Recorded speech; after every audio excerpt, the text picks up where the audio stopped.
है कि भोजपुरी के दो दो कलाकार इंडिया के टॉप 5 लिस्ट में हैं और खेसारी लाल यादव तो टॉप 3 में आ चुके हैं। जी हाँ दोस्तों, आप लोग देख सकते हैं यूट्यूब ने नया लिस्ट जारी किया है।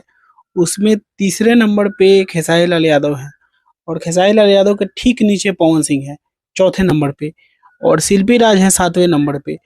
तो इधर उनका ग्राफ बहुत ज़्यादा डाउन हुआ ही है शिल्पी राज का। लेकिन खेसारी लाल और पवन सिंह के ग्राफ में बहुत ही ज़्यादा उछाल देखने को मिला है। ये चौथे नंबर पे आ चुके हैं। पिछले कुछ दिनों से उनके लगातार गाने जो हिट हुए हैं उसका पॉजिटिव असर देखने को मिल रहा है यूट्यूब के चार्ट लिस्ट में।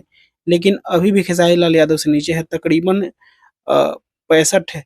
110 मिलियन व्यूज का डिफरेंस है दोनों सिंगर्स में। और टॉप 3 में खेसारी लाल यादव हैं और एक नंबर पे जो हैं उनसे तो बहुत ज़्यादा का डिफरेंस है खेसारी लाल यादव का। तकरीबन वो है 1.6 बिलियन पे और खेसारी लाल यादव हैं 774 मिलियन पे। तो तकरीबन बहुत ज़्यादा का 800-900 मिलियन का डिफरेंस है।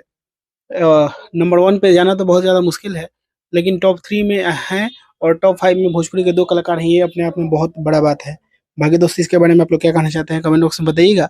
और इसी के साथ मैं इस वीडियो को यहीं पे खत्म करता हूँ। मैं मिलूंगा आप लोगों से एक नए वीडियो में, तब तक के लिए जय हिंद, जय भोजपुरी।